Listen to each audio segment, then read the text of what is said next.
भगवान श्री चक्रधर स्वामी की जय। औसा माता की लीलाएं, उस क्रम में आज आगे ऑडियो नंबर 19, उत्तरार्ध 136। औ फुटा शेपनी जल घोष निवारणे। डोमेग्राम छिन्नस्थली की लीलाएं चल रही हैं। ये एकू दिसू उद्याचा पूजा सुरू झाला, धूप आरती मंगल आरती झाली। मग गोसावी विहरणा गंगेकडे बीजे केले, पिंडावरी आसन झाले। गोसावी पर अवर निरूपण करीत असती, खड़ाळू वाजतू असे। एक दिन सुबह का पूजा अवसर होने के बाद महाराज की धूप आरती मंगल आरती हुई। फिर महाराज विहरण के लिए नदी की तरफ गए। वहाँ पिंड नाम की जगह है, जहाँ दशरथ के पिंड अर्पण किए थे, ऐसा कहते हैं। तो गोसावी पर अवर निरूपण करितस्थि, महाराज ईश्वर परमेश्वर और देवताओं के बारे में निरूपण कर रहे थे। खड़ाड़ू वाजत से, यानी खल खल की आवाज आ रही थी। वो नदी थी, नदी के किनारे एक पत्थर था ऐसे, तो उससे पानी गिर रहा था। पानी गिरने की वजह से पानी की आवाज आ रही थी खल खल करके। तेने का ही निरूपण परवेशन नव्हे। उससे क्या हो गया, जो लोग महाराज जो सुना वो बता रहे थे, वो आवाज की वजह से उन्हें सुनाई नहीं दे रहा था। मग महादायसी मंडितले, महादायसा ने कहा, जी जी खड़ाड़ा हाथी का ही आइको नाए, खड़ाड़ू वाजतू असे। महाराज ये खलखल के हाथ से हमें कुछ भी सुनाई नहीं दे रहा, खलाल बज रहा है। सर्वज्ञ मणितले नायका जा, फुटा पसरूनी त्यावरी आड़ घाला। अवसव कहते हैं जाओ और वहां जाकर एक ये चद्दर जो हमारी है उपरना है, इसे जाकर ऐसे उसके ऊपर डाल दो। अवसे गेली फुटा पसरूनी त्यावरी आड़ घातला। फुटा ऐसे खिलार कर बिखेर कर उसको उस जगह के ऊपर ऐसे पसर कर रख दिया। आनी वाजतू होता तो रहिला, और जो आवाज आ रही थी वो आनी बंद हो गई। मग भक्तिजनी निरूपण ऐकिले, भक्तिजनों ने निरूपण सुना।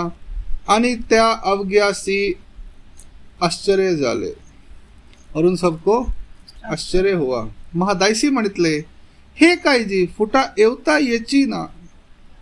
ये फुटा रखा और ऊपर पानी की आवाज आनी बंद होगी। कपड़े के ऊपर, आवाज के ऊपर कपड़ा रखो तो आवाज आनी बंद थोड़ी होती है। कुछ बात समझ नहीं आई। महाराज कहते हैं, श्रद्धे मणितले हे आउल नायका चे सामर्थ्य। औसी मणितले औवेचे काय सामर्थ्य होईल, हे स्वामी जगन्नाथाचे सामर्थ्य। अब महाराज ने क्या कहा, मजाक किया। कहते ये औसा का सामर्थ्य है, किसने कपड़ा रखा और आवाज आनी बंद होगी, औसा परेशान होगी। कहती महाराज मेरे पास कौन सा समर्थ है, मेरा कोई सामर्थ्य नहीं है, ये स्वामी जगन्नाथ आपका महाराज सामर्थ्य है। निरूपण अवसान झाले, यानी निरूपण बंद हो गया। मग गोसावी फुटा आणविला, नायका जा तो फुटा घेऊनी या। महाराज ने कहा अब निरूपण संपूर्ण हो गया है, तो जाकर फुटा लेकर आओ। ऐसा औसा को भेजा। औसे गेली घेऊनी आली, औसा गई और लेकर आई।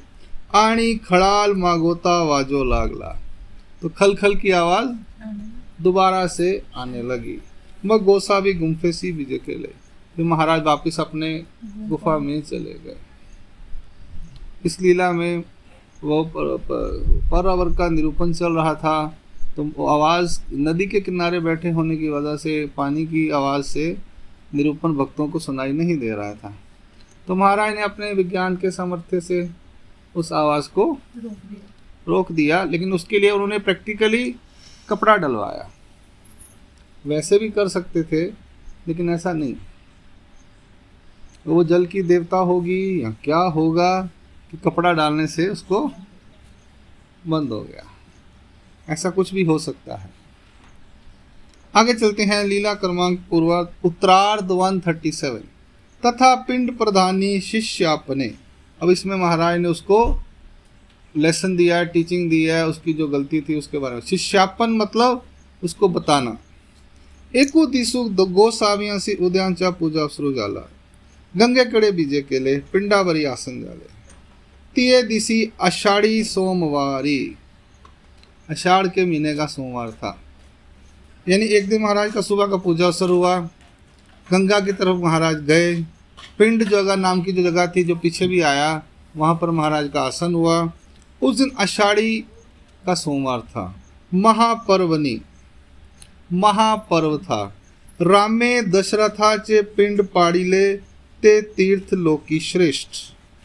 अब जो पिंड जगह मैंने बोला ना दशरथ क्या था, वो आ गया. राम ने, यानी जो हुए मर्यादा पुरुषोत्तम राम, राम सीता वाले, उन्होंने दशरथ का पिंड यहाँ पर दिया था. वह तीर्थ लोगों में श्रेष्ठ था. मनोनी लोकु अपारु आला से.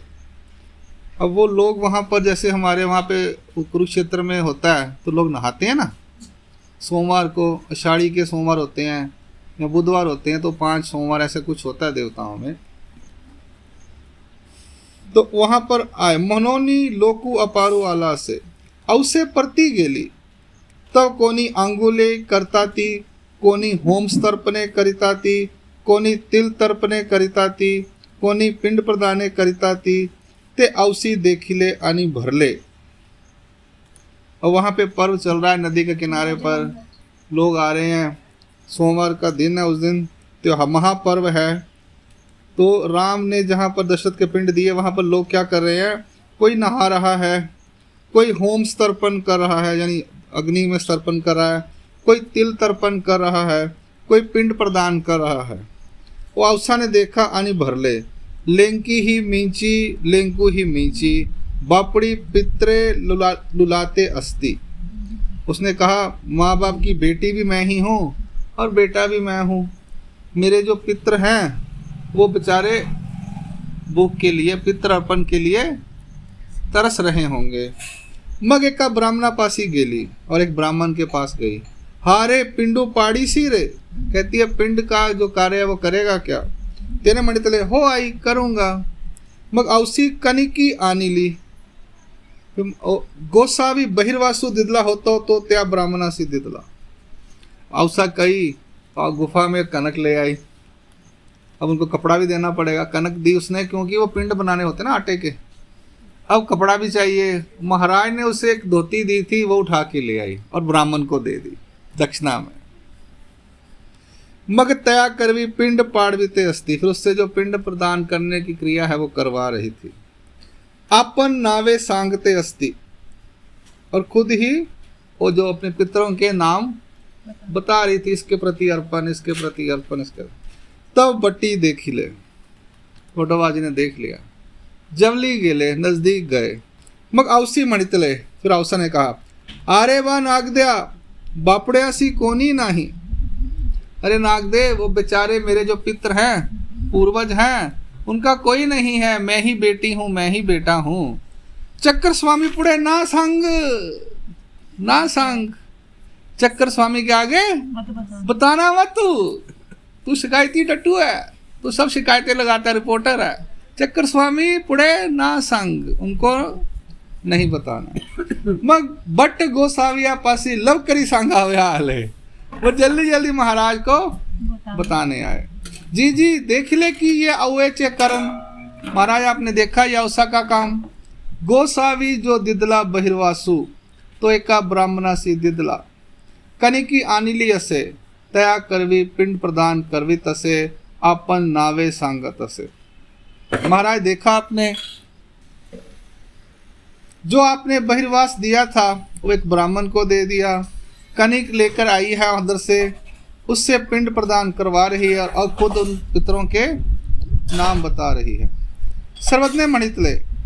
बाईसा पासी दामो एकू मागा, आनी त्या ब्राह्मणासी भोपा बहिर्वासु आना. महाराज कहते हैं 22 से 1 रुपया लो उस टुमाने का. उस ब्राह्मण को देकर वो धोती जो है वो वापस लेकर आओ. आई औए ते बुलावा, और अवसा को बुला कर लाओ. तुम जाओ, पैसे ले जाओ, उस ब्राह्मण को पैसे देकर उससे धोती वापस ले लो और अवसा को बुला कर लाओ. हो का जी, अच्छा जी. मनोनी बटोबास गेले, त्या ब्राह्मणासी दामू दिदला, औसा ते बोला विले, बहिर्वास गेवनी आले। अब आचार्य जी गए, नागदेवाचार्य जी गए और ब्राह्मण को पैसे दिए, औसा को बुलाया, चल तुझे महाराज बुला रहे हैं, और बहिर्वास जो था वो बलि कराए। औसे आली दंडवते घातली, श्री चरना लागले। औसा आई, दंडवत डाले, श्री चरणों को लगी। जी जी स्वामी जगन्नाथा, लेंकू ही मीची, लेंकी ही मीची, कोनी सूते नाही, बापड़ी पितरे लुलाते अस्ति जी। कहती है महाराज स्वामी जगन्नाथ, बेटा भी मैं हूँ, बेटी भी मैं हूँ, उनको पिंड देने वाला कोई नहीं है, बेचारे मेरे पित्र भूखे होंगे। सर्वदने मणितले, स्वामी ने कहा, नायका दीक्षितांची कन्या उपासनियाची सुन, नाथपंथी उपदेश, चातुर्वर्णी भिक्षा, पानी बात जेवा ऐसे तुम ही। तुम सन्यासी हो, तुमने सब छोड़ दिया है, तुम नाथपंथ की उपदेशी होगी, दीक्षा ले ली, अब चतुर्वर्ण में भिक्षा करती हो और पानी बात जेवन खाती हो, ऐसी तुम हो। वरी एथी चे दर्शन, और ऊपर से हमारे एथी चे सन्निधान, और हमारा सन्निधान, तेने का ही ना होवे ची, उससे कुछ नहीं होगा।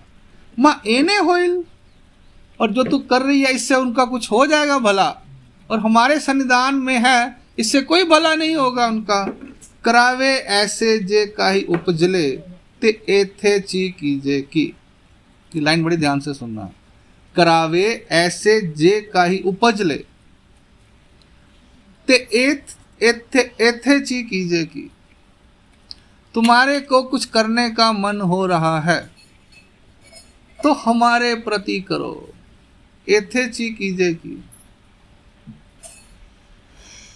तुम्हारे मन में आया कि मेरे पितर ऐसे हैं, तो तुम गई वहाँ ब्राह्मण के पास, उसको दक्षिणा दी, ये क्या वो मंत्र उच्चारण करेगा, और वो कहाँ जाएगा। अगर तुम्हारे को कुछ करना ही है तो हमारे यहाँ पर आकर ईश्वर के प्रति करो। ये उसने क्या करते हैं, वहाँ पर वो कनक लेकर आटे गोले बनाते हैं, वो कौवे ले जाते हैं, वो कहते हैं कुछ हो जाता है, ऐसा कुछ सिस्टम है। मैंने कभी किए नहीं, मुझे मालूम नहीं, ना हमने कभी देखे हैं। तो महाराज कह रहे हैं तुम्हें अगर कुछ करना ही है तो हमारे प्रति करो, ईश्वर के प्रति करो। ये यहाँ पर अब आप कहोगे वो औसा महाराज के सन्निधान में है और काम क्या कर रही है, अभी तक उसे कोई ज्ञान नहीं हुआ। अब महाराज उसको धीरे धीरे धीरे धीरे हटा रहे हैं और बता रहे हैं। अब वो अन्य जैसे महाराज के सन्निधान में रह रही है, पर अभी उसको कुछ भी नॉलेज नहीं है कि सन्निधान में रहने का लाभ क्या है। बस रह रही है, एक महापुरुष हैं, रह रही हैं, और उसे कोई भी ऐसा ज्ञान नहीं है कि देवता कौन है, परमेश्वर कौन है, किसके प्रति क्या करना चाहिए, किसके प्रति नहीं करना चाहिए। और हम लोगों का भी ऐसा ही है, नाम ले लेते हैं, गुरुजी से बाबा जी से मुलाकात कभी कभी होती है, फिर कार्यक्रम हम जो भी करते हैं सारे वो दुनियादारी वाले, देवताओं वाले जो विधान है वही करते हैं। तो इसमें कोई डिफरेंस नहीं है हमारे और उसमें। अभी तक महाराज उसको पूरी तरह से उसको ज्ञान नहीं हुआ है। महाराज उसको धीरे धीरे धीरे सन्निधान के सामर्थ्य से, सेवा दास्य से उसको बता रहे हैं, समझा रहे हैं। भगवान श्री चक्रधर स्वामी की जय। दंडवत।